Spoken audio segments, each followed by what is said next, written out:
नमस्कार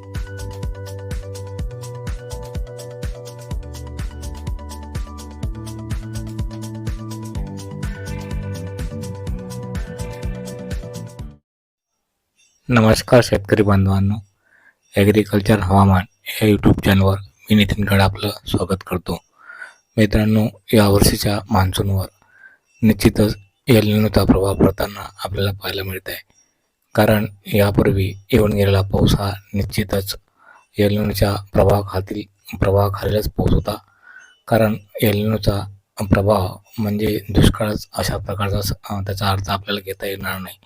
तर एल निनोच्या स्थितीमध्ये साधारणपणे दुष्काळी परिस्थिती राहू शकते किंवा पावसाच्या वितरणामध्ये असमानता येत असते.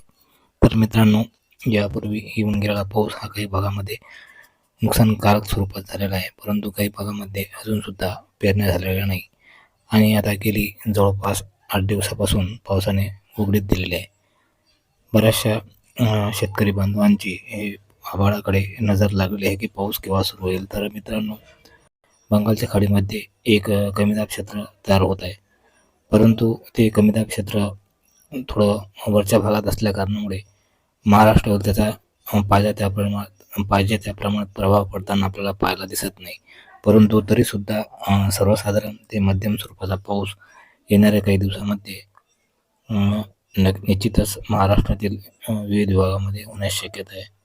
परंतु तो पाऊस सार्वत्रिक स्वरूपाचा नसणार आहे आणि तो पाऊस मध्यम स्वरूपाचा असेल.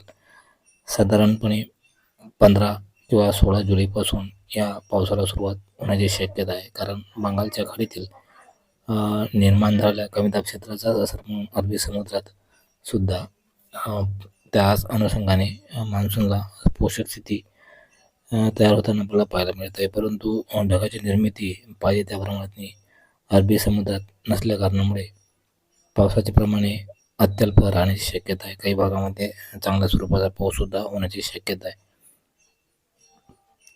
मित्रांनो, साधारणपणे कोकण विभागामध्ये 15 तारखेला चांगल्या स्वरूपाचा पाऊस होण्याची शक्यता आहे. त्याचप्रमाणे उत्तर महाराष्ट्रातील काही भागामध्ये, त्याचप्रमाणे दक्षिण महाराष्ट्रातील काही भागामध्ये हलका ते मध्यम स्वरूपाचा पाऊस होण्याची शक्यता आहे. परंतु 15 तारखेला पूर्व विदर्भ आणि पश्चिम विदर्भातील सर्वच विभागामध्ये पावसाची जरी शक्यता नसली तर काही भागामध्ये सुद्धा हलक्या स्वरूपाचा पाऊस होण्याची शक्यता आहे. मित्रांनो, 16 तारखेला सुद्धा महाराष्ट्रातील जवळपास 5 विभागामध्ये भाग बदलत अगदी हलक्या स्वरूपाचा पाऊस होण्याची शक्यता आहे.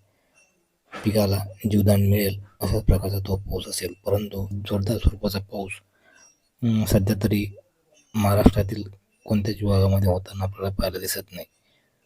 तर शेतकरी बांधवांनो, जर हा व्हिडिओ आपणास आवडल्यास व्हिडिओला लाईक आणि कमेंट जरूर करा. काही प्रश्न असल्यास कमेंट करून अवश्य विचारत चला. धन्यवाद शेतकरी बांधवांनो. त्याचप्रमाणे यूट्यूबच्या चॅनल